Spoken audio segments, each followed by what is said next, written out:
So I have Amber Witten. She's our K through 5 counselor. She's also the JV basketball coach going in this year. And she's done a great job stepping in, answering a lot of things for her first year. And she's gaining ground and very organized with all of her stuff. Stresses out a little bit too much, but she's doing a great job.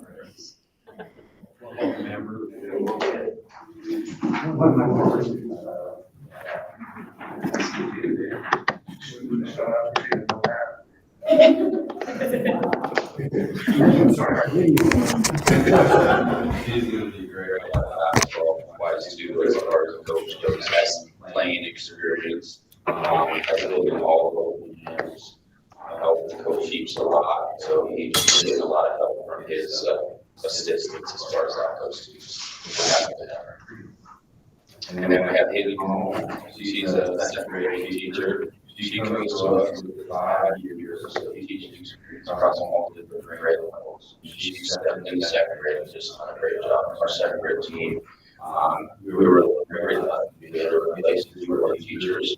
And they came in and communicated and just have been a solid bunch for us. So we're really happy to have her too.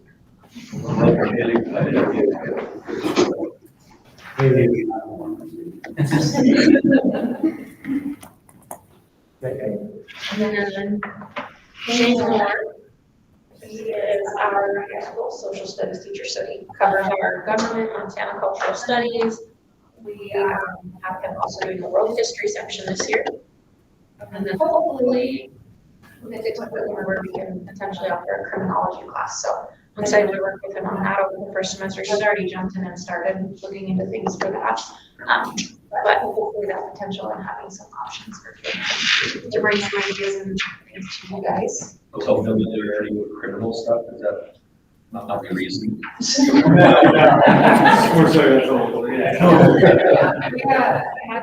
There was an idea for us last year, and it got up one of us to see what comes to it has over 20 kids interested in taking the class already, so it'd be, yeah.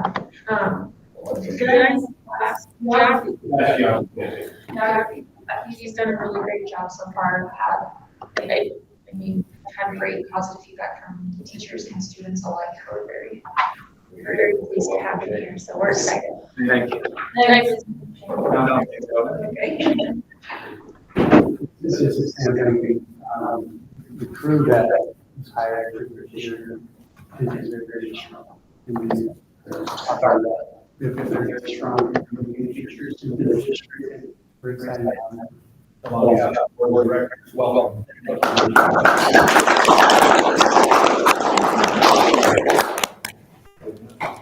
You don't have to. It's a riveting. And if you want to see the unhelpful tables. You know you don't have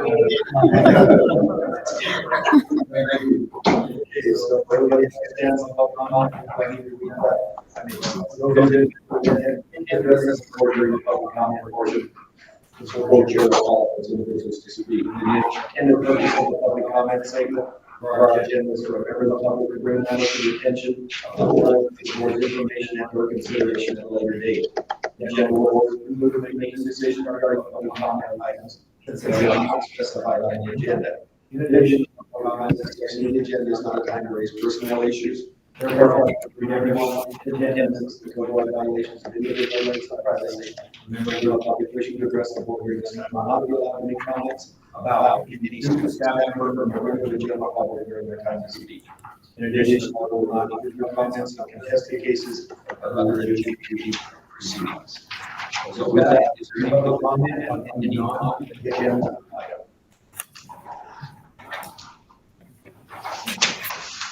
Seeing none, I'm ready to roll, sir. Start off this agenda, it is recommended that the district approve the following items on the consent agenda. Minutes of regular August 13th, 2024, warrant list, August 2024, detailed operational activities, employment 2024 to 2025, substitute volunteer, youth worker, athletic worker, adult education worker list. Anything the board would like to see removed from consent agenda because seeing none, is there a motion to approve the consent agenda? Second. And everyone else is a second. Moved in second, all in favor, say aye. Aye. Motion carries. Board item A, recommending the district approve the proposed 2024-2025 coaching contract renewal, Logan Jensen High School Assistant Software Coach. Is there a motion to support that recommendation? So moved. And second, discussion on that. Is that the last one? No. No. I would start with saying that you look at one of these assistant coach this year. And we were creating a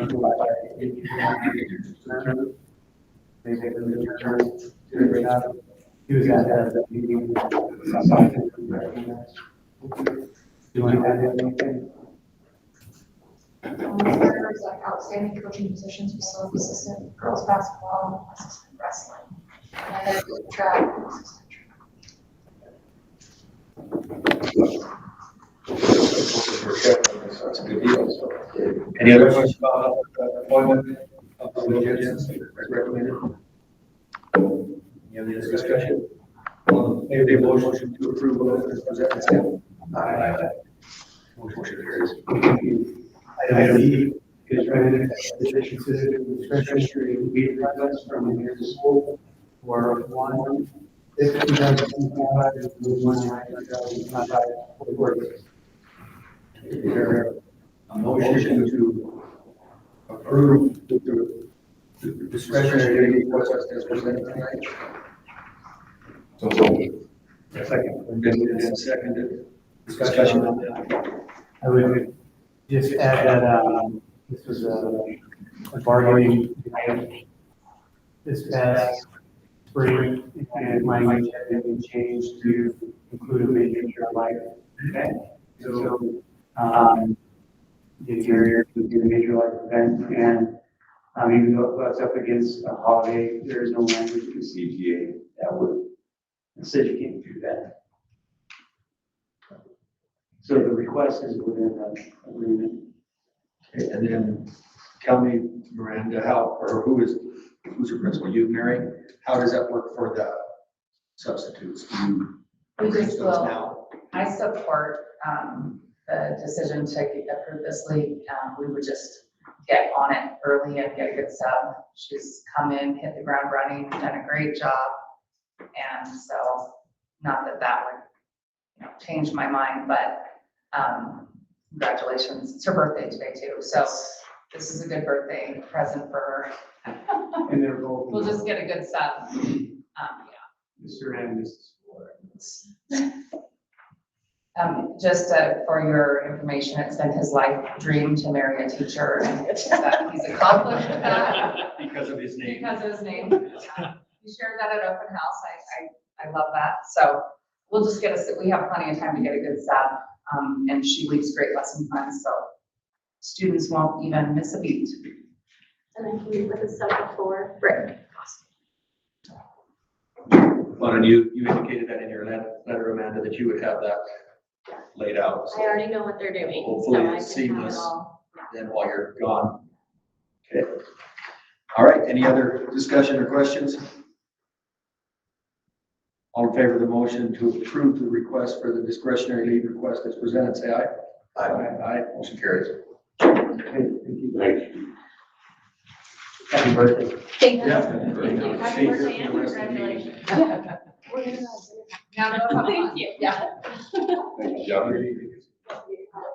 Item C, it is recommended that the district approve the retirement of Mary Christian, AP clerk, effective June 6, 2025. There a motion to approve that recommendation?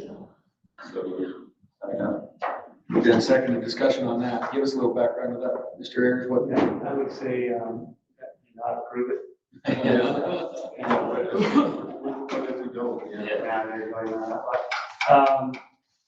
feel like I guess what I would add is Mary, that she has, this job and another job. And I think the other job takes her to great calls quite a bit, and this job has become very, very difficult, and she takes great pride in doing really good work, and I think she probably feels like it's becoming more and more of a challenge to do great work, because she's constantly being pulled away to the other job. And she has indicated that she she would finish out the school year if we did not fill the position, but her preference would be to be able to retire from her position around March. So if we could get the position hired in January, have someone come in and train alongside her for a couple months, and then she would be able to retire. And that's anything I'm missing. So we posted in January, is that? Yeah. So that will be our only business person that can retire this decade, is that what I mean? That's fair. So that's policy. Policy, Yeah. 5 years, is what it is. Sorry, we'll talk about that plan later. I gave my word we would take up tonight. So, Very good. Any other questions about Mary Christian's retirement? All in favor of the motion to approve the retirement as presented, say aye. Aye. Motion carries. thank you.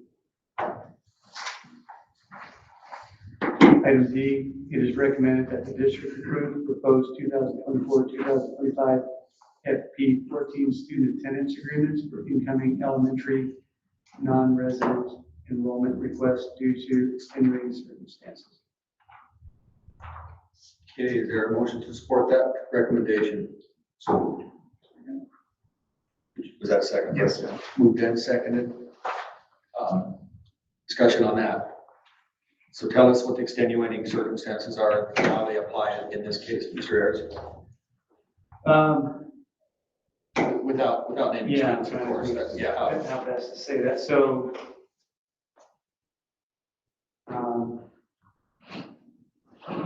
the extenuating circumstances would be the students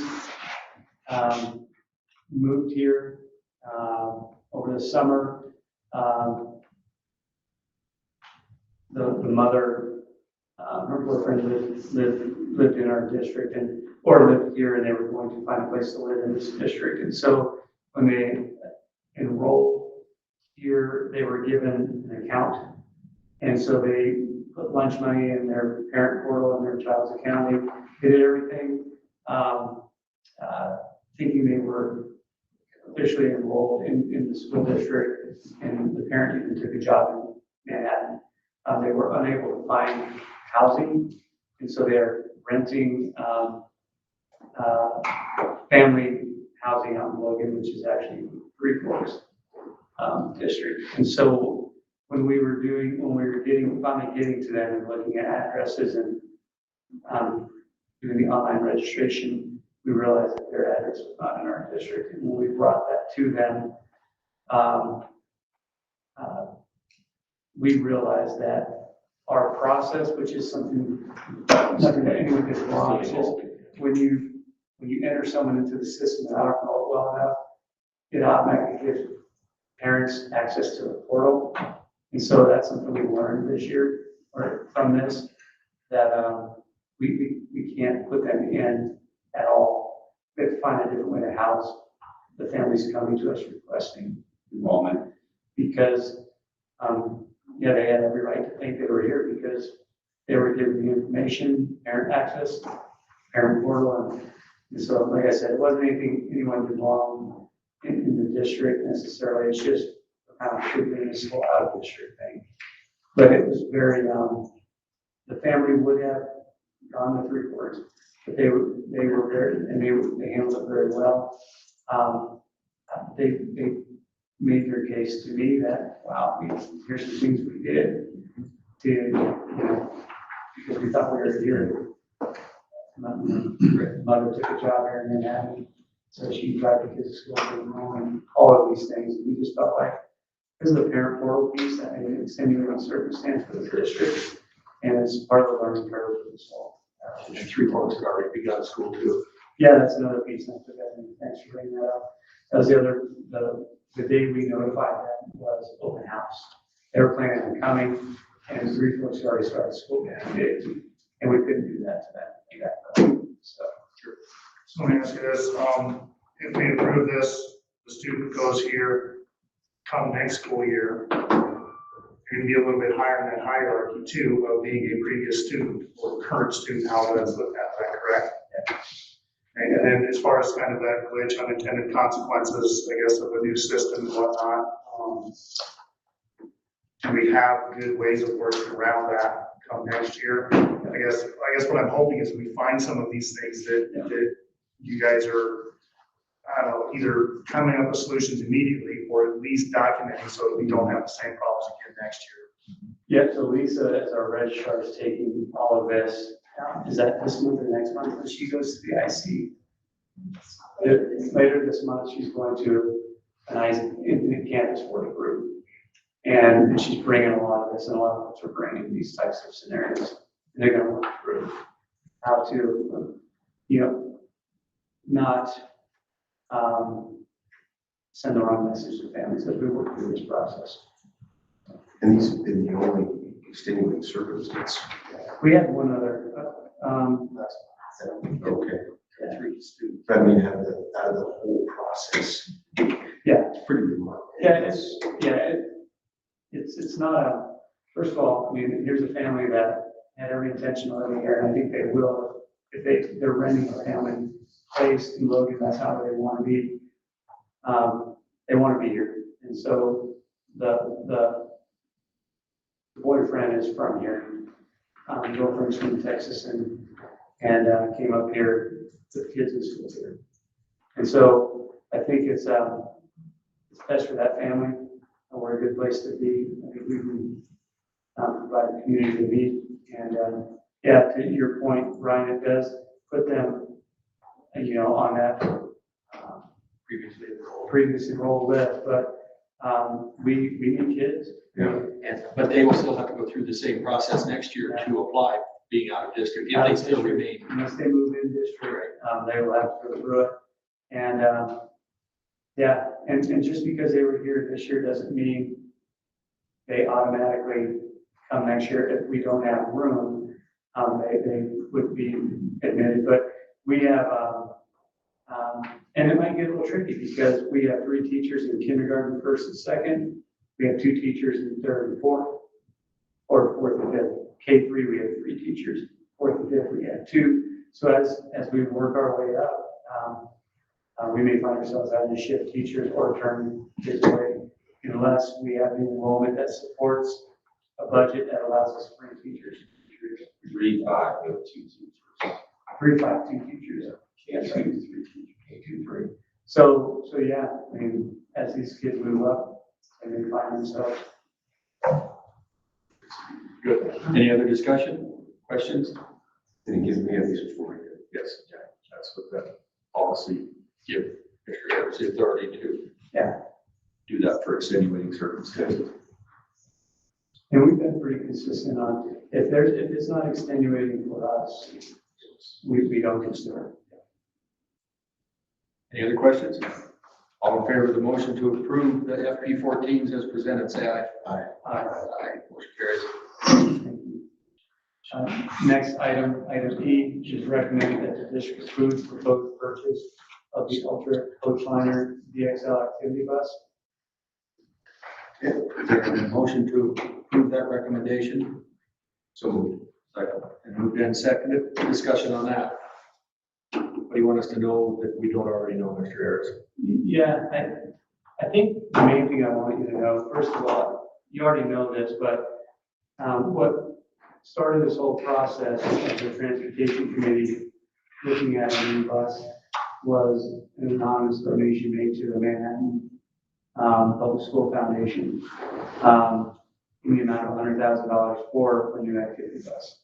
If that anonymous donation doesn't make its way to the foundation, we wouldn't have the means to even be here right now on any level. And so that started the process, and And so, when you start looking at what our needs are as a district, I'm just going to jump ahead a little bit because we've talked a lot about the bus in previous meetings, but my vision and my goal as superintendent of this district is to get us in a position to where we're rotating a new bus in every 3 to 4 years. And so this bus, if approved, starting next year, the depreciation is $83,000 a year. And so in 3 years, we would be able to go out and purchase, maybe not the same size, we wouldn't need the same size bus, but maybe the next size down. And depending on where we are then, our needs might be a little different, but we're going to be able to purchase another bus, whether it be new or new to us, that meets the needs of this district. And with the depreciation coming in, and let's just say, for the sake of numbers, we look at the Freightliner in 3 years, which is what we have been considering. We decided it wasn't big enough for the needs of our district, which is 41 kids with storage in the back. If in 3 years we are able to purchase that bus, which we would be able to purchase with the depreciation money funds, provided we sell AB1, we would be able to, every 3 years, just off of the depreciation, rotate one out. And in talking with National Bus Sales, they never had the opportunity to buy these buses back because people don't sell them back. But if we ever wanted to, and that became part of they would buy them back left and right. And you had asked a question last month, Ethan, just about the value they lose when they come off the lot. And this isn't normal, I don't think, but I think it makes a great point about this actual bus that we're looking at. Another district in Montana just sold their 2021 VXL to a casino for more than they paid for it. Now, casinos have money though. But still, it's got to be the value for the bus and the real value. Yeah, and that's because I brought that question. That is a concern that we all have. And how much are we drive this off a lot, and he said, well, here's an example.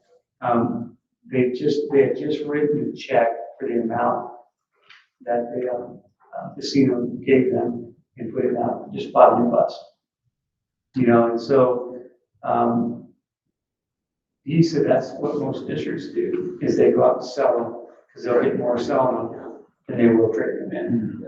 So that's my vision. I think that's what I want you to hear me say is in 3 years, we will have the capacity. Well, we can't count this year, but the 3 following years, we would have the capacity to start rotating, to purchase a new bus off the depreciation, and then every 3 years. And we're going to have buses that families, coaches, headed to Glasgow have no concerns about an extended stay in Park City. Right. And I laugh at that. That could possibly happen in our current situation. So that's my vision, is just getting in this position. And again, that's 3 to 4 years down the road when we start that rotation. Then it's every 3 to 4 years we're rotating on a bus that we own. Well, I think as a transportation committee, that was one of the things that, Brandon and I always struggled as far as how these other districts are getting this done. I think now that we figured that out, it's just That's getting how we go. going. That's how they do it. And I think that's That what, donation. the goal from Yeah. Dave was to be able to get to that point. So it's exciting that we're finally there. It's, So that's how they're all done. yeah. They just rotate out. But you gotta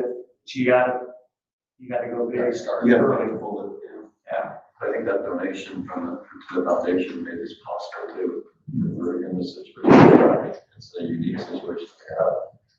I think this is the way to maximize what we can do with it. And so tell us then about the disposition of AB 1 and 2. What's the word there? So AB1 it's running, and And I'll just use Mike Camp, what he said, I would put my son on AB1. He wouldn't run it in Glasgow, but he would run it most of our schedule. AB2, we need to sell AB2, and maybe, they still don't know all that's wrong with AB2. He just doesn't think there's any reason why we would even investing more money in it to try to get it right. So for whatever we sell it for, at least that frees up then our depreciation money and that by doing that, so we have to sell that, so. And we may end up selling it, we're gonna take a loss on that bus. AB2. I think, I mean, we're still working with Harlow's and they're committed because they sold it to us. And they're committed to helping us get the most for it that we can. But, Camp is really the only place around here that works on that. And, yeah, they're not signing off on anything. Yeah. So, I mean, it may be parts, who knows what it will be, but it's a bad bus. They both are. The engines? Yeah. see, Well, you could, but that'd be a $60,000 job. it'd be a huge, Diesel engine. So how's the timing work then between selling the existing one versus putting it in order otherwise for this one? Does that have to be sold before you can even pull a trigger on this? Or is there some grace period in there that, okay, we're trying to sell this one, the depreciation freed up before it actually sells? so what you have to pay 20% of the value, and the donation gives us that. And then some. And putting down 20% on the overall cost of the bus, that starts the process. They start building it, and we don't have to pay the rest until they deliver it to us. What are we expecting or anticipating for that? So they say, they put a range of 5 to 10 months, but it depends on the line of buses in front of you. So we know we have one, the one that the district that just bought one like a week ago. So there's one bus ahead of us right now. And he said there's potential that it could be in 4 months. It probably won't be 10, he said. He said probably closer to 4, 5, 6 months that would be here. There are a lot of variables. But if I go to him tomorrow, and I've already talked with Patty with the foundation, there's a 1-day turnaround that she can get the donation to us. We make the payment to National Bus Sales by Thursday, and they're already building it. And so to be with 4 to 6 months from Thursday then. And we'll probably have it delivered here. They like to have someone go there so they can walk you through everything on site. So that's something to consider, but then they'd have to drive it back. You know, so that can be someone with a CDI. And I don't know, I think Catholic has one. So we might have to buy someone a couple cavalry. We might have to buy someone a plane ticket to Oklahoma. Just want to go. But honestly, that's something we need to think about if we do this, is they'll drive it here, we have to pay for, there's a cost per mile. And then they just ask that we give the person a ride to the airport. Seriously, because they say in Montana, they deliver a lot of buses here, and a lot of places they deliver on the hot near an airport. So, I laugh, because it's just down the road, and so that's not the case in the place that they take. So, it would be worth finding, I mean, and again, I'm not putting pressure on anyone in the room, but we have a couple of people who drive for us all the time. Yeah. Buying them a plane ticket and sending them, and I don't know what that would cost us. And I don't know if we'd have the money, but looking at possibly sending 2 people there that we know are gonna drive for us to get the walkthrough. So that they're on site and the experts that built the bus can walk whoever through. And maybe Harlow's will send, you know, I think we can figure that out. yeah, we have time. We've got time, we can figure that out. We can put our heads together and get that figured out. But I agree that we ought to send somebody down there to get trained on it. Yeah, that'd be the best case scenario. Is this payment, is this a wrap bus too? We talked about that. So that is separate, so it's not part So of it's that. not part of that, okay. So what we're doing right now, in fact, I had a call from them. They have someone on site that does it. I want to sit down with, Miranda and Nate and call and just get a guesstimate what it would cost. And then see if we can get it done cheaper here. I'd almost like to get it done down there and not have to worry about it. But if it's, Who does the raft here? Is it Kelly, you have? We went through SCS for the van and they gave us a rough quote because we were trying to figure out what to budget. If we did get a bus this last summer, we didn't know what style. Sure. So we kind of have an order of magnitude to them. If they have the model number, they can get us a quote pretty quick. it might be cheaper here. Yeah. And then, I mean, not to get the weed, but from a design standpoint, I remember when we did the first bus, the first tiger bus, the kids were involved in kind of some design concepts. Yeah, so we haven't gone that route yet. Basically, just to design the structure. And it's a simple design, and the people down there, National Bus Sales, they're putting together a lot of variations of that. Because I think, but it can be whatever, we can get kids involved. Yeah, I think we need to maybe talk to them tomorrow if we're gonna do this. Too conservative, we got jazzed it up. Yeah, too conservative. A little razzle. They, A little I razzle think dazzle. the classical, I don't like the, I like this sharp. The other piece you have to think about too Razzle dazzle. is on, at least on the back, I think we need to leave space for corporate sponsorship. You know, and so, and be thinking about what that looks like, and because I think we can really, get over the next 4 to 5 months, help cover some costs here. I mean, we have within one-time only funds, without going into the general fund at all. We're able to pay for this with the donation, the appreciation fund. We've been in conversation with Boosters, and I know Boosters has some plans that, you know, we don't want to interfere with that either. So that corporate sponsorship might be like make up for, instead of going to Boosters on this, we might be able to make up some money on good sponsorship. The other question, if we buy this bus, is how going to store it for us? Yeah. Inside? Yeah, well, I haven't talked to them about Okay. this side. It'd be nice to have this bus They- inside, but They would store it just like they do our current buses, but we would want to, I mean, we wouldn't leave it over here for sure. all right, any other questions or discussion about this motion? Motion's been made to recommend or to approve the recommendation to purchase the Ultra Coach liner. Any other discussion? All in favor of the motion, say aye. Aye. Motion carries. Good, it's exciting. Yeah, it is. It's gonna be fun.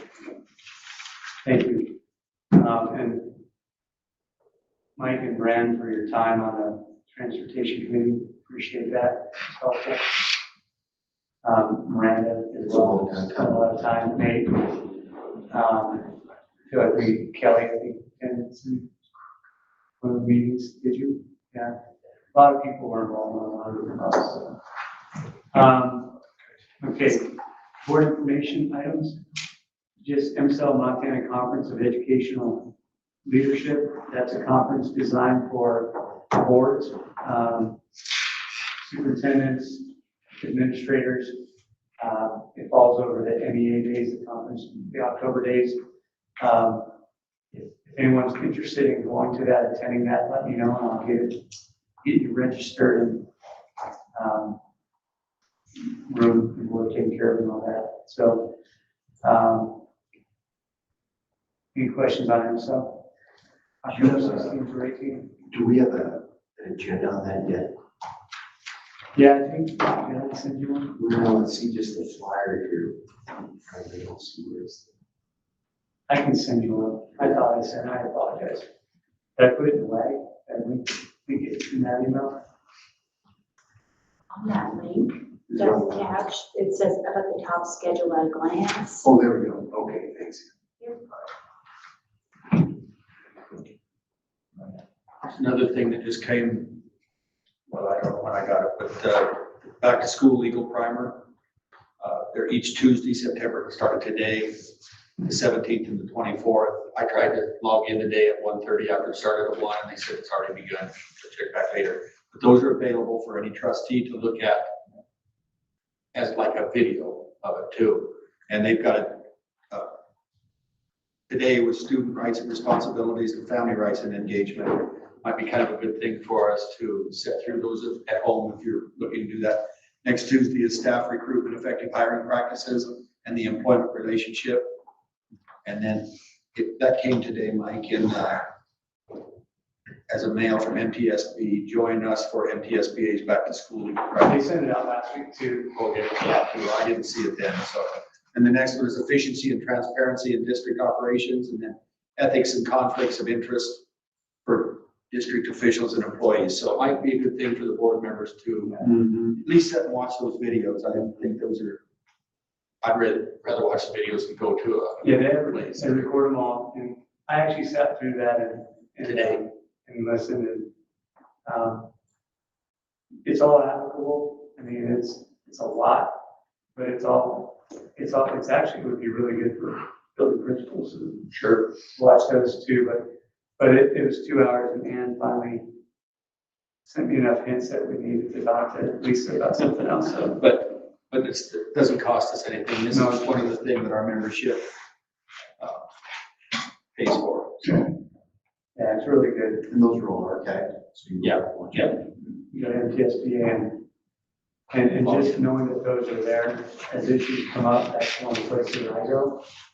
If I get a question from the admin team or from you, out who's at MTSBA, and I'll get some of the recording on those farmers.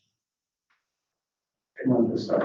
Didn't mean to hijack MCell, but that's just another option for some training for us. Yeah, and then just the next thing, we kind of talked about a little bit, transportation update.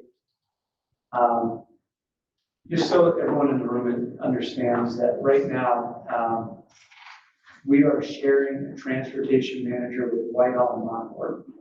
His name is Ralph Jones. He works really hard. He tries really hard, but it's a monumental task. And he's one person, and he's managing 3 school districts. He's here on Tuesdays, so that's the day that we have him. Do we know if they've hired an ops manager yet? I don't, we don't, you know, that would help with communication coming out of Harlow's. Right now, there's some, you know, kind of last minute, we had to combine some buses, at the end of last week, and it's him having to do it, but he's also managing 2 other places, and so we're working on we have communication down on our end in terms of who the report should come to, but I think, just if you're hearing from parents, please let me know about the communication thing. I've gotten a couple calls just prior to school starting, and parents hadn't been contacted. That was really helpful. Just as we try to listen, make sure getting picked up where they need to be, when they need to be. So the buses appear to be running routes efficiently. We haven't heard of any issues in terms of buses running late, which is actually pretty good because usually they run pretty significantly late first few days. I think it actually ran maybe even a little better this year for some reason. Like I said, I'm working through a lot of this communication side of things with Ralph. I think we're finally certified with all our drivers. Not quite. Yeah, and so, and I bring that up to the board just because bus driver certification and bus inspections are all required for reimbursement. And so I have communicated with the higher ups and Harlow's that if this starts to impact our reimbursement, we're going to expect Harlow's to carry that. So just giving you a heads up that could happen. If our reimbursement is impacted by inspections. All 5 of our buses that are running, the inspections are completed, but we have 9. So all 5 routes, the buses that run those routes have passed inspection. We have 4 other buses in the parking lot over there that we rotate in, and we do not have inspections on those yet.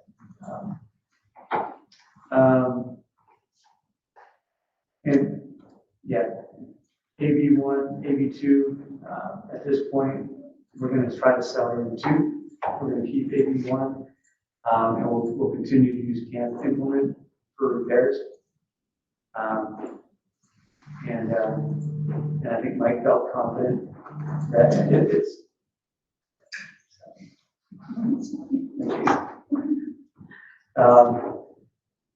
It's not gonna have the full, all the power, unless we put significant money in it, but he said that it's gonna be a safe bus, and it'll be a dependable bus. But we're gonna, anytime, any issue, we're just gonna go through them, moving forward. So that's the update on the Star Bus situation. I do want to emphasize,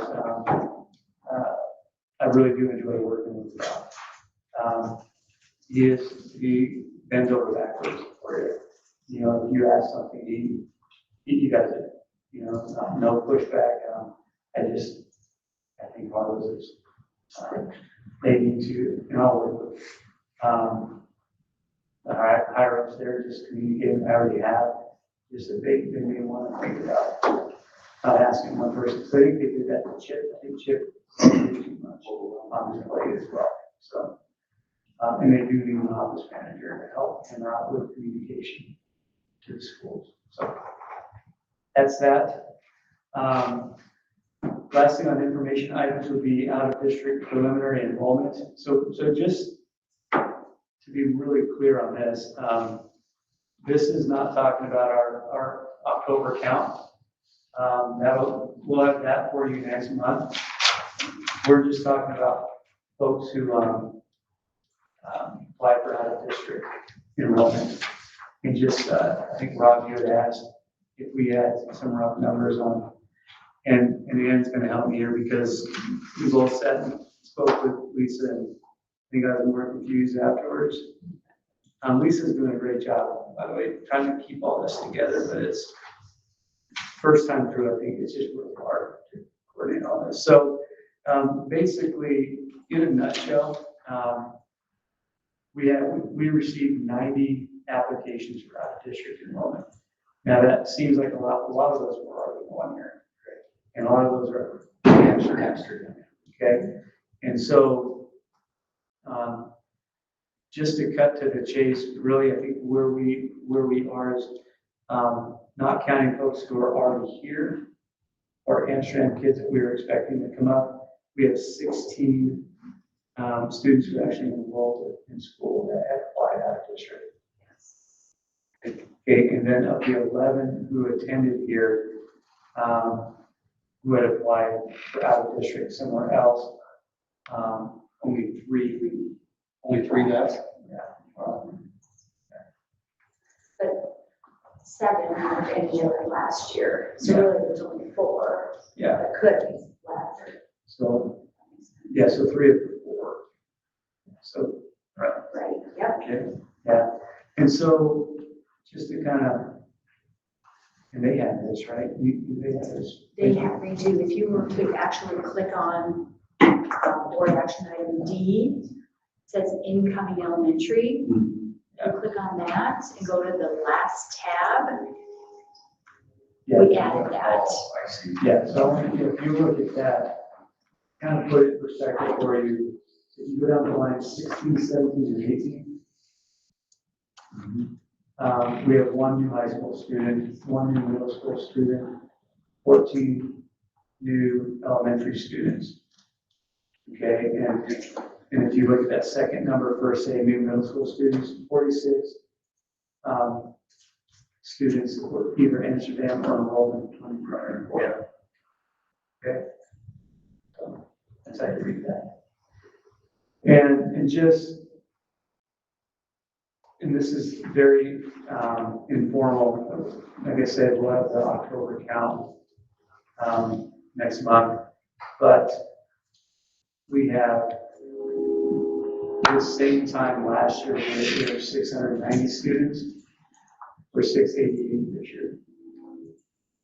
Okay, so 16 new out of district, 18 in district who have moved away, homeschool, I mean, you pick this scenario, okay?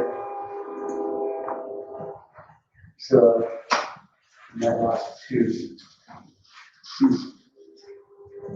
You know, I know there was a lot of concern in our community, just about opening our doors and,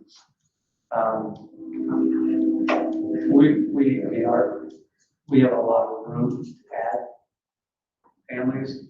You know, I think having year one under our belt, I think we can, with confidence, and you never know, this thing is so, I mean, families could come and go, we get a family return to us that said, didn't like it, talking about the portal earlier, right?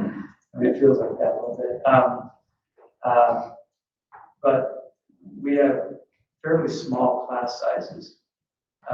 In the elementary, middle school class sizes are probably the largest in the district.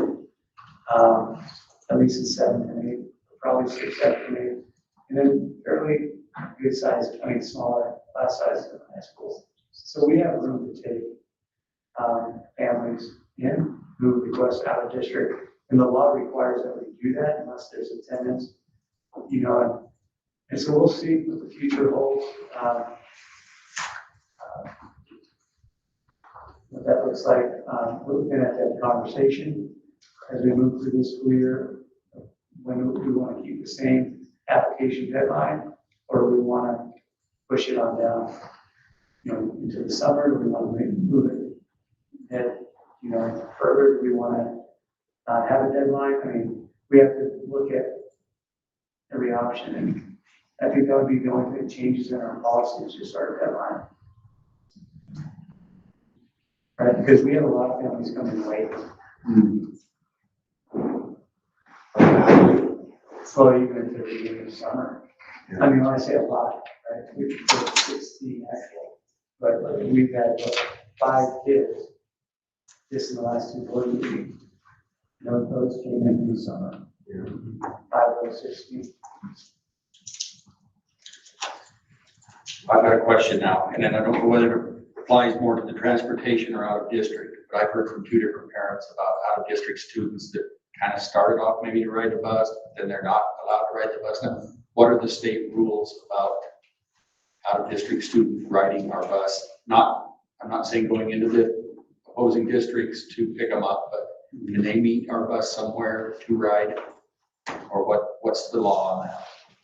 So what the law says, is the school district has to approve out of district. So it doesn't clarify whether they can come and catch a spot, or they can, or you go get them, right? I think the assumption in the law is that you would go get them in their district, but it leaves it up to the school district to determine whether or not they're going to take it out of district, which is why, because Amsterdam 7th and 8th is technically out of district, we had to engage in a contract that specifies solely them. So I think if we, because I know where you're getting at, and what I know is happening, and this has been happening for a long time, I found out through this whole process that we do have drivers, some who maybe don't drive for us anymore in years past, maybe some that drive for us now. If they know you, they'll pick you up. Right. If you give them a phone call, they're showing up at your door. They'll say, meet me at, you know, because we had turned the family down. That's how I found this out. We turned the family down because they were out of district. They're going to school here. So we get a call, why is the bus turning in my driveway and picking up my neighbor's kids? Because the driver called the neighbor's kids' parents and said, hey, I'm going to pull over this driveway and have your kids out there. So these are things that are happening outside of, and that was happening last year. Well, here's my thought. Since the open enrollment part, it seems like those kids are our kids anyway, regardless of what district they come from. As long as we're not going through another district and we have room on a bus, it just seems that we're doing a service to that family who's attending our district. I mean, that's my thought. We have families who have been for quite some time driving their kids maybe to a bus stop that was part of our normal route, and now they're not allowed on the bus. Right. And so I think what we're getting is parents asking, well, we've been doing this for the last several years, and why can't we now, or can't we, what do we need to do? It's kind of another one of those unintended consequences. Right, and I think what it comes down to is it's becoming our issue when it's a Harlow's issue. Harlow's needs to figure that out under the guidelines that we aren't going to approve you going into Belgrade and picking up kids. Do you know what I'm saying? And that's Ralph he's aware, he and I had a conversation around this. Because what I told Ralph is, it's all or nothing. You can't, we can't have bus drivers picking up, it can't be based on income. We're either picking them all up, or we're not picking them up. And that's me telling someone who, and I don't control these drivers. Yeah, so they're not my employees, but that's what he heard me say loud and clear when we spoke last week, that you've got to figure that out in-house because it is fundamentally unfair. If you're gonna drive by 3 houses and pick up your grandkid, and that's happening too, and so, and I pick up my grandkid, I probably would. But the bottom line is, we have to rein it in somehow because this is starting to look really bad for us. Right. And it's not a problem issue. Right, but it is. But there are students, so that's what I'm wondering, what we can do. Do we have a meeting, have our transportation committee meet with Harlow's and come up with some solution? Because I want it to be fair, but I also want it to accommodate our students that are attending here somehow, if it's not against the state law for something like that. Right, so what the state law says, and let's go before this whole out of district piece. Kids can't be on a bus for longer than an hour. Right. So that's the first thing. And so if doing this adds time to kids who are at the farthest outpost of our attendance area and now they're on the bus a lot longer because we're making all these other stops, we wouldn't be able to do it for that reason. State law also says, and district policy says we don't pick kids up within 3 miles. Well, we've been doing that pretty good also. When you would have to stop doing that is when all these stops within 3 miles of the school start adding so much time. It's over an hour. Right, and so we're not getting this, and not that it even matters, because we're getting reimbursed for the routes that we have and the stops that we have. So if kids are getting there, it's really, as long as we know they're on the bus, so we can account for the kids, and because we're responsible for them, right? We have to know, we have to have a set roster. Can't just get on the bus willy-nilly. You gotta be rostered on that bus. We figure out how to do that, because we're not getting reimbursed for any of those kids, but it shouldn't matter if we're just sticking to our normal routes. And we're not getting reimbursed for anyone within 3 miles. And so that's the financial side of it, and if I'm wondering that correctly. I was just thinking, probably just to piggyback on that, we are charging Amsterdam, benefit graders. The school district will be paying to pick those kids up. So maybe if you do open it up, we might has to have be a to fee. charge the district students something, just to, because Amsterdam may come back at us. Maybe That's it's like- what- Absolutely, that would be Right. fair. What kind of numbers is that, like per student per year? Any idea? Based on what it costs them, and I want to spend like $450 a student per year.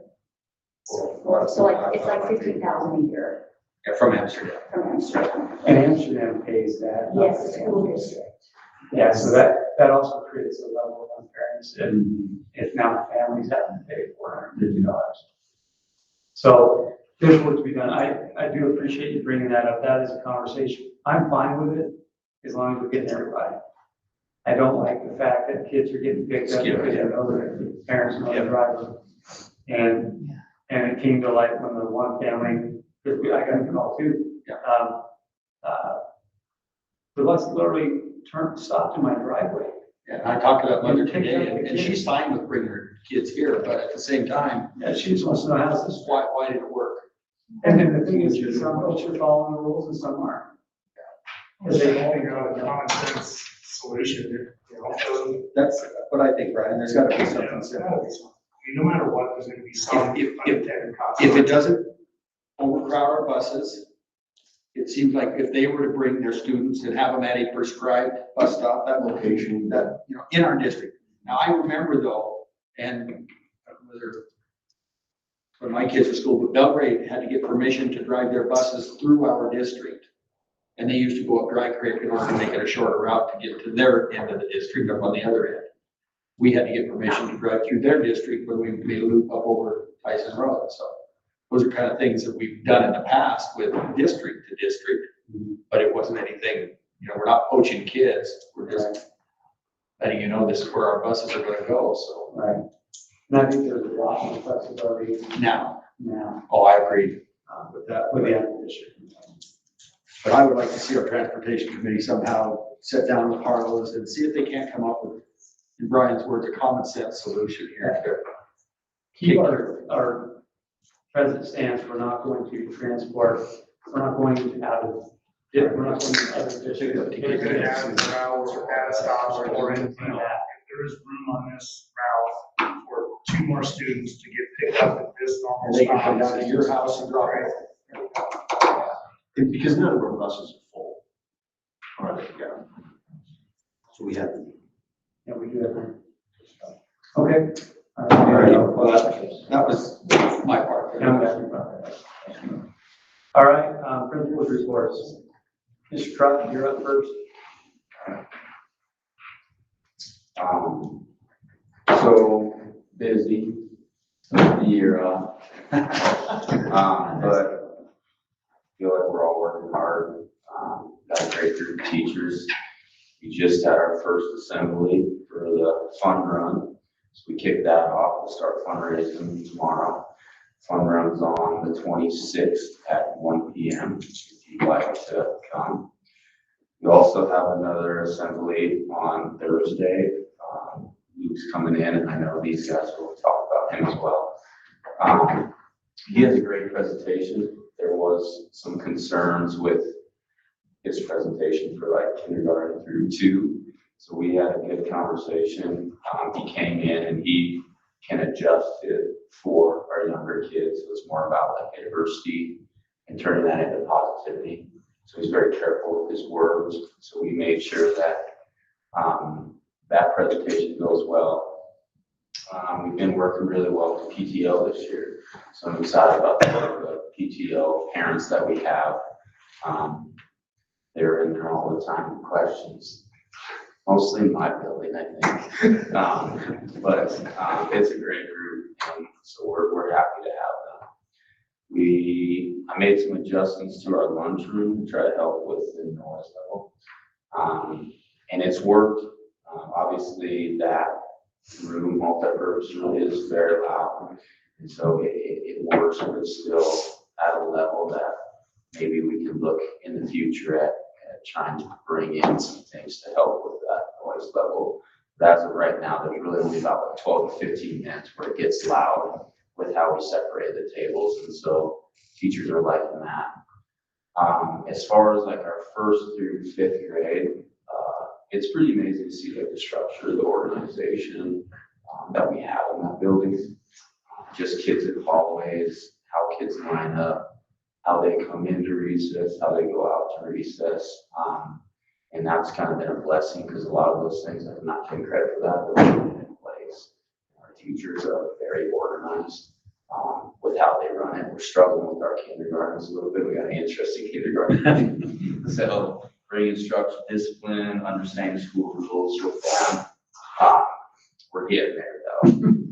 Me and Amber actually are going to do a lesson here in a couple weeks with each grade level. We're going to bring them into multi-purpose room and we're going to go over rules, different things we're seeing, and then practice some issues that we're having. So what I had was the elementary team kind of email me, hey, what would you need me to address that we're addressing, but it's a constant that's happening.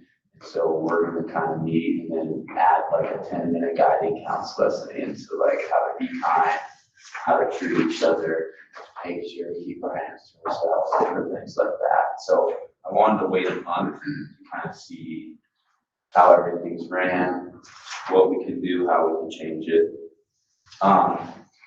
A couple of issues that we've had is our playground equipment is missing some bolts on where our jumper's at, so we noticed that first day, so I cautioned that off. And I'm working on getting equipment for that, and we're missing a few swings, that aren't attached. I don't know where they went, I don't know why they're not attached, so he's supposed to be getting me a price on that, so I can get those ordered, and Josh is gonna help me get that set up. And then our elementary Christmas concert was scheduled the same day as the Christmas stroll. So they moved the Christmas stroll this year than what it originally was, from what I've heard. And so we would like to reschedule that on a Monday. And it's not ideal because it's a late night for our elementary kids and then they have to go. So like in the future, we would not want it to be on Monday, but for right now, as far as talking with Nate, and our schedule and our planning, that's what works best. So we would move that from the 12th to the 9th.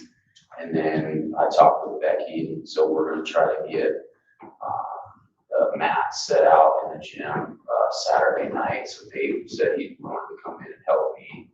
Becky kind of get them set up so that she can start setting up some of her stuff on Sunday. So we're ready to go on Monday. So we need to send out that communication. Teachers have been let know, but we'll send that out to parents and kind of get that out to them. That's all I got. I mean, for your football kids are very impressive, your whistle, and attention getters. Yeah. I continued the clapping to get all of our kids' attention. And that's really why I liked to come in last year. And I spent 4 days with Jeff. I had spent some time with Neil before. And so some of that stuff that's already in place, it was like, oh, I want to keep that, I want to keep that. And then our kids already know, so it's easy for them, and it's easy for me.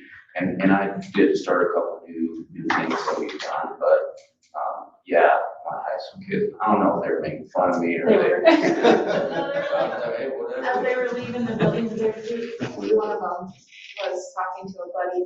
Yeah, it's like. He just started laughing, he looks at me like. I was eavesdropping on a conversation, we talked about a little bit.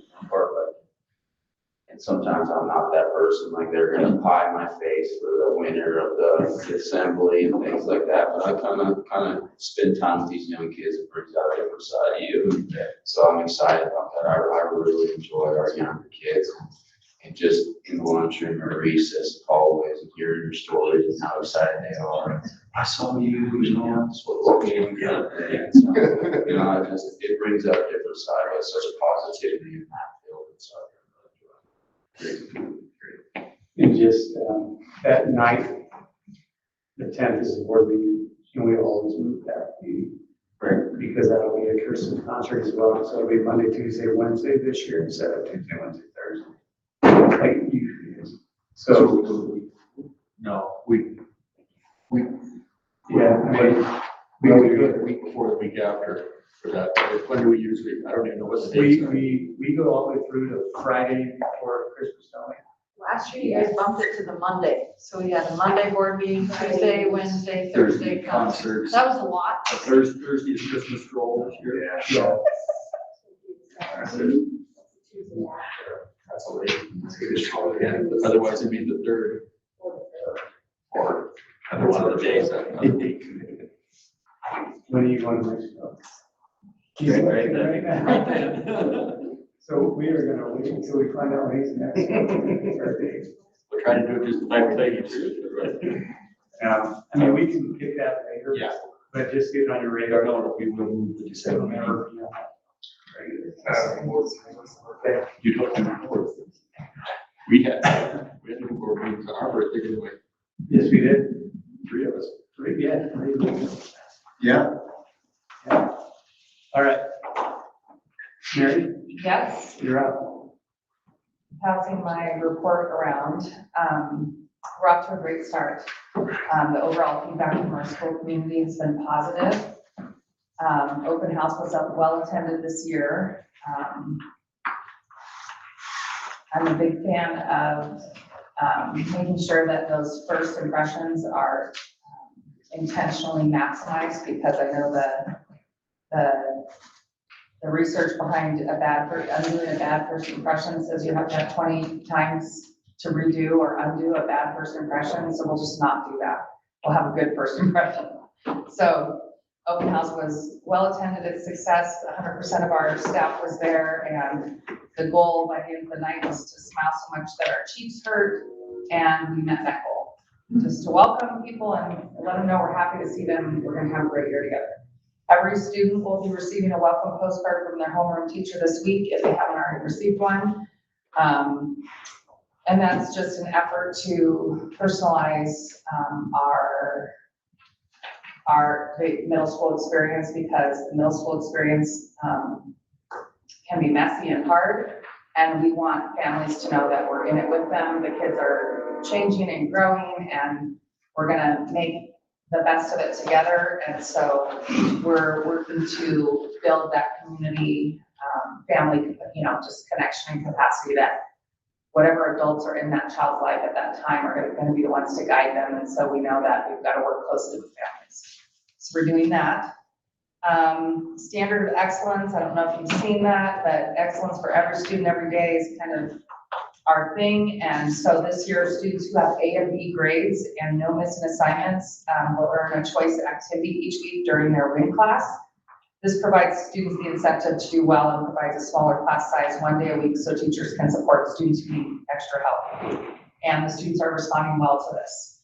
So that means that we just pull a report each week for each grade level, looking at grades and any missing work, and let kids know this is what matters, this is why you're here. If you do what's hard, you'll get more freedom. And so they're really responding well to that. In the morning, we have a middle school lounge. I call it the leadership lounge because we have morning talks with the principal every morning at 7:45 to 8. Students are invited to meet with me in the leadership lounge. They pick a leadership quote for the day, a question, and then they create a question from that quote to inspire thinking and growth. And then they come up with an affirmation of the day that is displayed for all of the middle school to see throughout the day as they pass the lounge. Those are also then shared on our morning announcements with our student body after we say the Pledge of Allegiance each morning. Most of the leadership quotes are from John C. Maxwell's book titled Wisdom on Leadership, 102 Quotes to Unlock Your Leadership Potential. This is a student-led initiative that is gaining positive momentum, and I enjoy starting my day with these kids. This morning, the affirmation, they're really taking it on and wanting to just do the whole thing. They said to one of our staff members that was coming through the door, they said, "You are enough." And the staff member said, "Wow, that feels good." And I got tingles from that. And I said, see what one simple positive thing can do for someone in the morning. And so the kids are seeing, just immediate positive results. They're so ripe at this age to respond to that and to do what we ask them to do. So it's been fun. Sorry. And then on the back is the most recent just snapshots of our assessment data from last year. And you can see how our school did compared to the district and the state in math, language arts, and science. Our goal is with the new assessment that's coming on, to really pay attention to how we roll that out so that we can get results that are reliable and informative, but ultimately at the middle school level, what we're trying to do is make sure that the achievement gap closes and students are achieving at higher levels of academic excellence. By the time they enter high school, they are ready for the full curriculum because they are proficient or advanced in all areas. That would be our goal if we do a good job at middle school level. So that's it. Any questions? I do have a question on the back of it here. On all three of these, the school grade and the district are not the same, but the school is the same as the district. Am I missing something there? So the district would be K-8, Okay, so that would add in K-5. that's perfect. I was trying to think of this. Yeah, taking into account. Thank you for jumping in. So what's, I'm new to this one too, but yeah, that makes sense. And this assessment is no longer gonna be the assessment we use, so this is just kind of a snapshot of where we're at. And that we have room for growth, which is great, because we're gonna grow. And the new assessment is math, and I can't remember what that's standing for, but it's basically, instead of having one end of year summative assessment that takes a week to do, you do 3 windows or 4 windows of assessment, but with smaller tests within each window. And you can, basically, teachers can now pick, okay, I'm teaching these standards by this date, we're gonna give this test here, we'll have these standards. So you're actually testing what you're teaching, and they can actually put it in grade book. Yeah. And so so now we're looking at the data a little bit more, and so that'd be really interesting, something to keep on your radar. You may even hear rumblings from parents just about over testing, and we're aware that we currently have a benchmark assessment called STAR, and we do a fall, winter, and spring benchmark in reading and math, and we do that actually K-10, and we use that data for just identifying which kids need support or just whatever helps us understand where our kids are at. And if this MAST does that for us, we won't do both next year. We're going to do them all this year as we kind of work through the new statewide test for MAST. But if MAST gives us that data, then we won't do the starting one a year down the road. Miranda, you're up. Correct. Overall, it's been a really great start to the year. I don't think I can stress it enough, just how grateful and excited I am to be present and fully engaged in the high school. We've got a great team that supports one another and is here for our students. The students have overall been adjusting pretty well to all of the handbook adjustments and changes that have been new. We're noticing a lot of locks missing from lockers, so they just decided it's worth the risk not to have to worry about it. We did have some students this morning who were like, this is how my combination's not working. It's been working all year. Well, somebody took their sticky note names and shifted them one over. Oh, they're the wrong lock. And so I was like, maybe that. And so by the time I went, because there was a way to figure that out, that had happened. They got it figured out. Oh, yeah. So they're funny. They're still high school kids, but they're doing really, really great. And so one of the big perks we've noticed already, and we talk about it at the teacher table a lot when it's lunchtime, is looking around and just seeing how much kids are talking. Conversation. And they're enjoying each other. We've got tables in the past of students that typically would be on their phones or like not really engaging in the social atmosphere, and we're seeing that changing. And so that's really great. There's some who still like to try and push it and see if they can get away with this or that, or try to pull something over on the adults that it's like, we've been kids, we know, I think, so that's fun. And then we continue our work with our MTSS grant this year, focusing more on that building level implementation.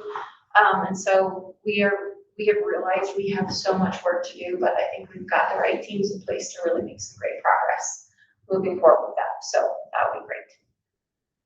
With enrollment and attendance, I'm going to go to the bottom first, but we have 17 new students in the high school this year. We have maxed out our quota for exchange students this year, which is wonderful. We have Emanuele and Iris, and it has been so fun to see just how quickly they integrate into our student body and how quick they've got friends and the social groups. And Emanuele is playing football, and Iris has been at the home games so far, and so it's just really fun that they're fully immersed in our school. And a lot of our new students too, it's great to be able to connect with them, see them just really feeling at home, and checking in with them, and they're very positive. They've enjoyed Manhattan, and I think some of them took a surprise, which is great. As far as attendance goes, I will say that there's probably going to be some discrepancies between like the percentages. So I included just that 2023 data for the initial start of the year. I think one difference we'll see is that some of the numbers this year will be more accurate because we have simplified the attendance codes that we're using. And so it'll give us a better idea of truly when are students missing school, regardless of the reason. The only ones that we're not going to be counting into these numbers are when they're gone with our school for a sport or school activity. Everything else is going to be accounted for in those percentages. And so that's kind of where we're sitting so far from the first 2.5 weeks of school.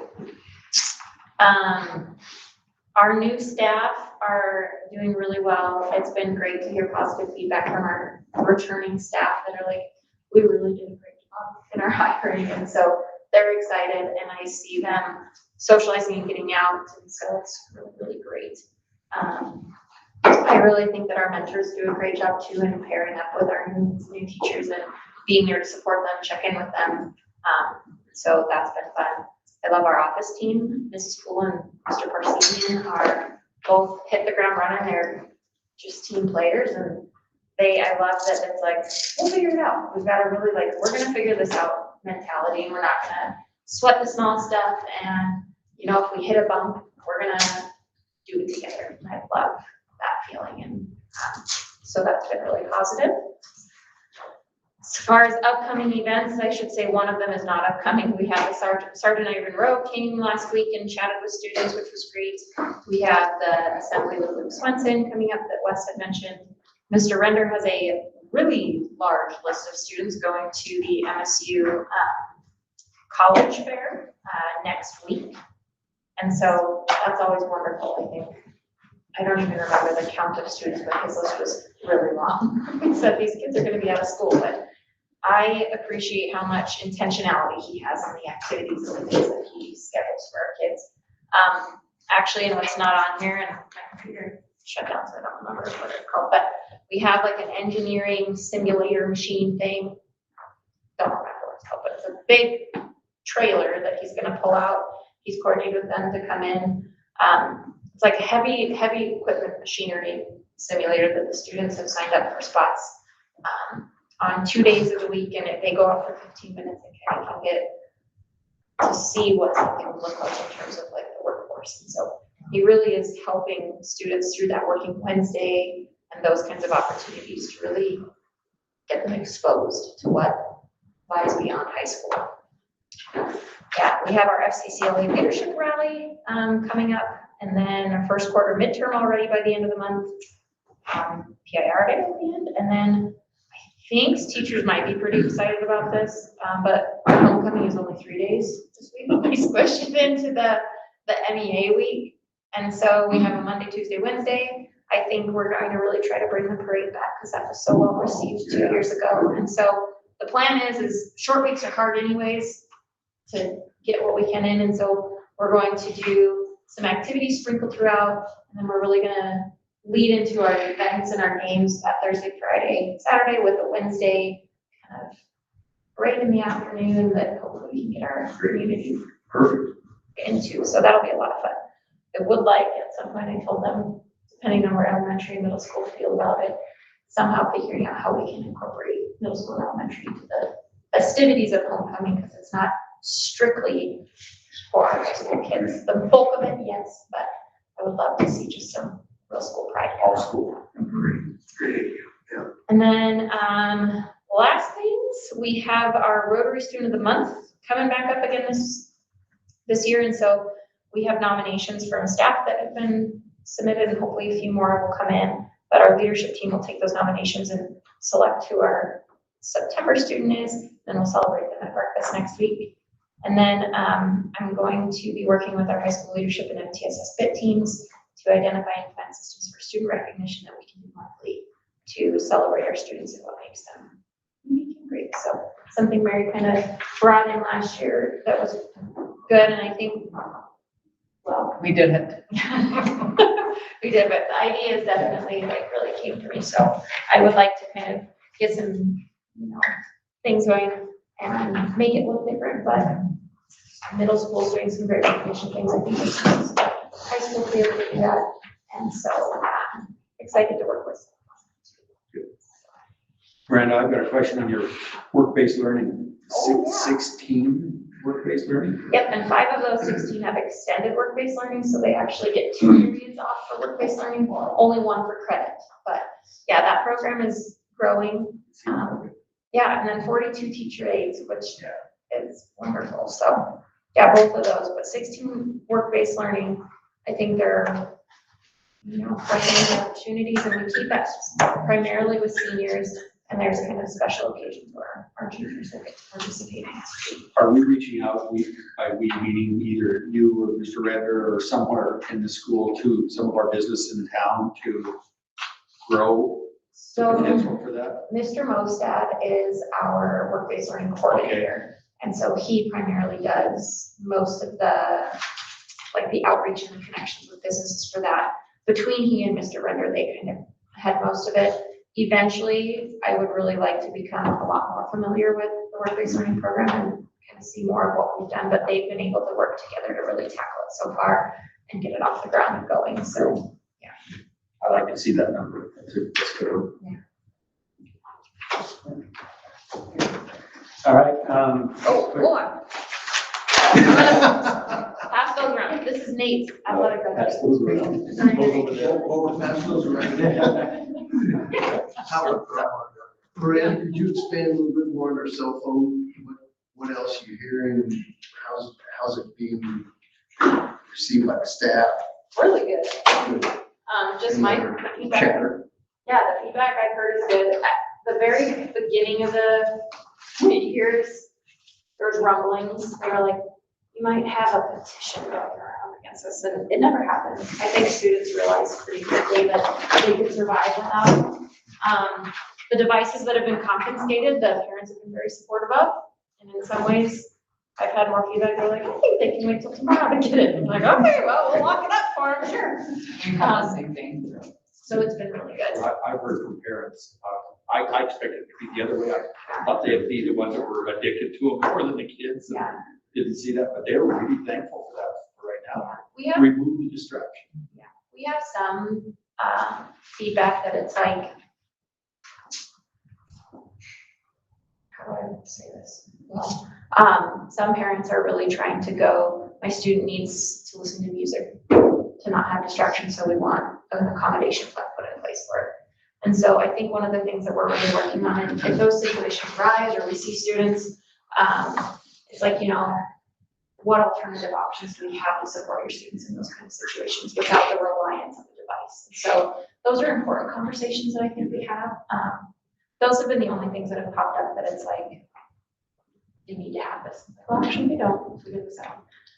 The ones that I get a chuckle with really are the students with their watches, and they go and they're like, I was just checking my health. They're like, in the middle of English class. I'm like, I'll just take it, and then that's pretty much the end of it. Or right now, the AirPods, I think it's like, they don't know, it's like they're missing a finger if they Oh, don't. if it's not in their ear. Cause I just walk around and I'm like, all right, and they hand them over and really, what I was just using for noise reduction. I'm like, well, I can get you a pair of earplugs. No, it's okay. So it's just, it's working really well, so. We only have one at the middle school confiscated, and the rule is if you get it taken because it's out, the parents have to pick it up. You don't get it right back. So the parents are like, yeah, same thing. They can wait till tomorrow. Thank you. They're very supportive. What I'm finding is students are they're off of them so much that they leave them in their locker overnight, and they're like, I left my phone in my locker. I'm like, see, you don't need it. So it's great. Yeah. They're more present, they're more engaged, they're with each other. That's what we're seeing. I think we've had probably around 8 device confiscations in high school. That's pretty reasonable, I would That's not say. very many. More than that. Just around a group of kids last weekend at a camp out and brought that up. And, the first reaction was, oh, it's terrible, and then it was like, actually, it's not that bad. It's like, we talk a lot more. Yeah. We talk a lot more in the hallways, which is good to see, it's a real good, it's been accomplished. Yeah, absolutely. No, they were actually, after they got them, whining and moaning, they said, actually, it's been good. they were very complimentary. They were upper class. Well, that's good. Our teachers, not putting them away as well. I mean, so that, when our prep period, obviously, Right. but I mean, So that was, what's that look like the teachers are, because that was a concern we had from parents. yeah, so we communicated with that, in our very first staff meeting. That was a huge point of discussion with teachers about what it says in our handbooks for staff use of personal devices. And, staff have done a really good job. I've had some that are reaching out there. In PE classes, we listen to music, and is it okay if I just have my phone connected to play music? And it's like, absolutely. So then it's not a surprise when we walk in. If something's happening, they've been excellent about saying, this is the purpose behind this, and it's, had relevant and instructional purposes behind it. So that's been good. I did have a student confiscate my phone out of my hands. He goes, ma'am, I'm gonna need to take that device and your parents gonna have to come pick it up at the end of the day. Like, okay, I think they were surprised. They took it to the office. I collected it later, but it was funny. They thought it was funny, I think I was standing there. I think you were too. And you looked at me and said, I hope that makes it to my office. I did say that because I think it does block as passcode, but you never know. Like, they're smart. But it did. I think Genevieve was a little confused. So the student came in and said, here, you can give this to her. And she goes, what? Who's her? I'm her. So, no, it's been great. All right, quickly, Do we need anything on the AD report that we need, or just leave it up? It's for your perusal. Okay. No, you guys want some time to look at that? no, the only thing that I was gonna ask is, have you heard anything additional for the 8th grade participation? Because we've had that discussion, you sent out the email about that. Mike forwarded the email that Nate sent out to the coaches. And so Nate is gonna work with the coaches. And are you involved in that, Miranda? That work with 8th grade participation process? Mary and I will both be involved. Yeah. So Nate, admin, head coaches, and whoever else they invite to participate, they're gonna put all that in place over the course of this year for next school year. So there will be no 8th grade participation because they missed the fall for any season. Okay. And then this trustee's got the thing about the GoFan to get your passes and that. Did you get from Nate? In Yeah, order so, to get your electronic passes. so Nate sent you an email from GoFan. You need to download the app. Yeah, Or the brand does, and just walk up and say, I'm a trustee, and that works too. I don't need to even do that, I'm a senior. You are seeing. Yeah.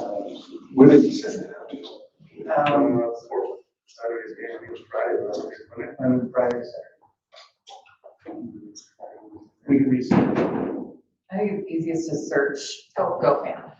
Yeah.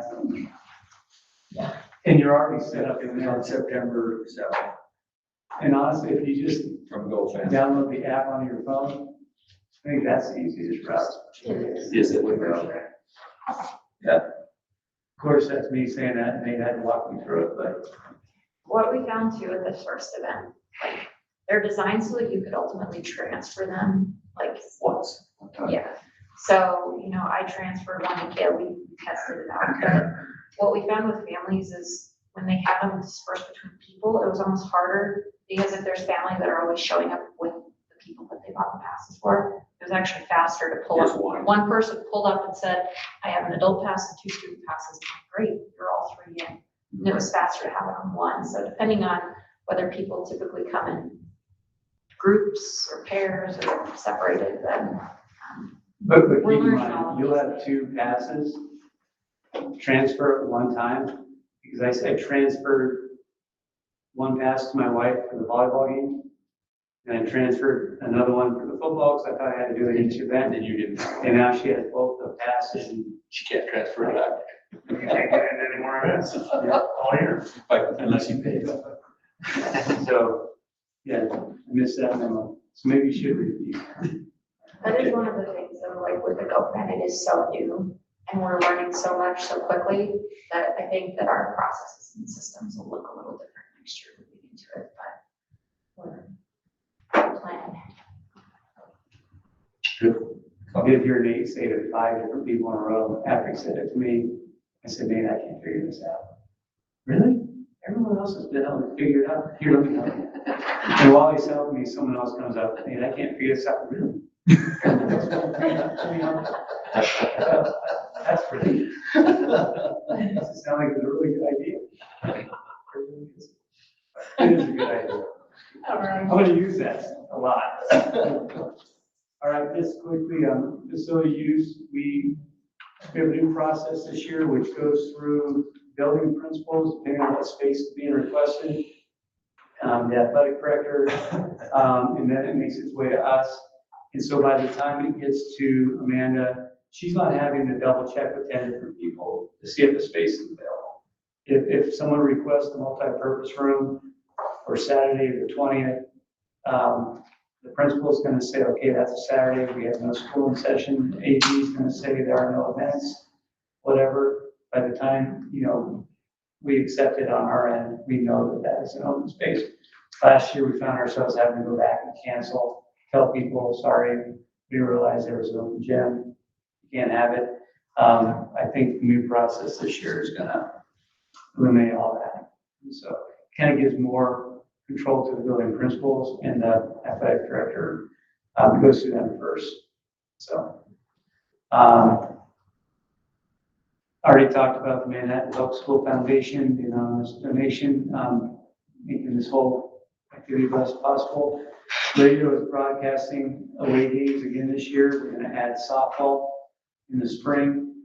And so 93.1 KPOS, or you can do the streaming audio solutions.com, that link, which is really good. Reevaluation meetings and goal setting meetings are happening with building principals. I know that they're starting to communicate with their teachers in their building about evaluation as well, so that's all getting up and running. Committee reports, committees have not met yet, but I just want to highlight real quickly that Safety Committee will meet on our September 27th IR Day. And I'm going to put a lot of stock in Facility Planning and Building Committee this year, because I feel like we have two really significant things. One being, we really need to not just let the future planning, long-term vision for the district and how we're going to use that property out there, how do we open up this area over here, kind of what Karen Hedges talked about a year ago. I feel like we need to keep that as a goal of this facility planning and building committee, to just what do we want, what is this district, what are the grounds going to look like in the next 10 years?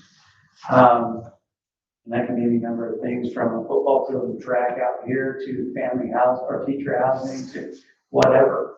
A huge magnet school for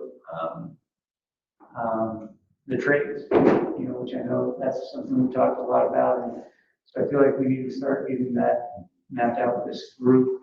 So that's a big thing. And then probably the policy committee's going to be busy this year with accreditation and graduate profile. And that's going to be probably the bulk of my student or superintendent advisory council meetings, is meeting with folks about what the graduate profile is going to look like here. We've already started that process, but now it's for real, right? We've been learning it. Now our accreditation is based on it, and it starts this year. So we have a lot of work to do. Superintendent Advisory Council will start in October. It'll be the same night as the board meeting, 4 o'clock for teachers, 5:30 for parents and community members. Something that we want you to think about, staffing, maybe an adjustment to the posted event custodian position, to an extra curricular event manager, something that we're kicking around that we might be able to entice someone to take that on. So they'd oversee the concession, but they'd also be responsible for some of the custodial duties, and we might go to pay that at a higher rate to bring someone in. Okay, but that's, we're in the beginning stages of that. Ann and I spent some time today talking. I was talking, Ann was nodding her head no. But I got her kind of going sideways by the end. So either that or next. I don't want to. Food service update, grab and go will start in October for grades 6 through 12. It'll be posted on Facebook this week and then 2 times a week, next couple weeks. And that'll be here in the Commons for kids in grades 6 through 12 to come and just grab something and go with it if they're hungry for breakfast. Kate Houston, peer educator under Molly Stenberg, is working with Jill on Farm to School. Jill has been in contact with Jay Stagg. I talked to Chuck Pettis this weekend, so we're getting the ball going, rolling on local beef processing. Amsterdam meats might be a little bit out at this point because they're already processing for a lot of folks, but our goal is to partner with them in the future, but we may, in the interim, need to work with Jay Stagg. I'm not sure if he's affiliated with the group out of Livingston you sent, but I'll contact them this week as well. And then I need to do some work on just figuring out how to come up with a campaign to not raise beef, but to reach out to ranchers for donations. Yeah, and so that's all in the works, and it's on a short. It's not for next year. We're going to try to backfill that farm to school and local beef so that it impacts our kids this school year. So we'll see where we are. I'll report to you on a monthly basis, and I'm going to work with Mike a little bit on just maybe stealing some ideas of what MSU does. Yeah. And then home cooked meals, we're going to add beginning in October, that menu, home cooked meals on a monthly basis. So, and again, we'll eventually incorporate farm to school and local beef, but right now it's just using ingredients we have. Direct baking and extract. Yeah. So that's all coming in the month of October. So when the new menu comes out, that's something families will see. We have a TA that Miranda assigned, can't actually post anything on Facebook, but it's going to work with Jenny in the elementary office on coming up with designs for advertising, just the new things that are coming up in our lunch program. So, and breakfast. So you ought to see something on, I think, either tomorrow or Thursday on the Revenue Breakfast on Facebook, on the Manhattan School District. And then we'll have the October count. Just the enrollment numbers for you next month, and potentially just throwing out ideas or where we might be in terms of general fund or safety levies, if there's a need for them, or even if we're able to run in the coming year. Okay, that's all I have. I had a question for Ann before we're finished. I see that the state had $15 million of ESSER funds left over for certain applications for math or English or something like that. Did you? We have not applied for that. No. That's what I wondered, if there was anything that worked for us to do that. I don't even know what it was, but I remember just seeing something come across the emails. We can not do that. Right. ESSER is, I mean, the money They is won't going to have to be spent by the end of September. Right. So Right. and it's not, it's just, we're going back 3 years still. And things that we were given approval on, we're having to go back and rescind. And justify it again. Okay. And so we take money now, we're gonna. Yeah, well, I didn't think it worked that way. I thought it was, we got this 15 million, you need to apply for it, that's how it works. Here's your money. Take with it. That's not the way it does. Right, and what they're kind of, schools who use it for staffing. Ooh. And they're saying, hey, can we get some of that money to sustain our staffing? The hoops they're having to jump through to show that the money benefited kids. It's Yeah, we're still not done with it. We have at least, we have at least one more employee. Makes sense to me. Then anything else? Thank you for attention. Today, we are adjourned. Thank you. And I'm gonna take these home, so I've got to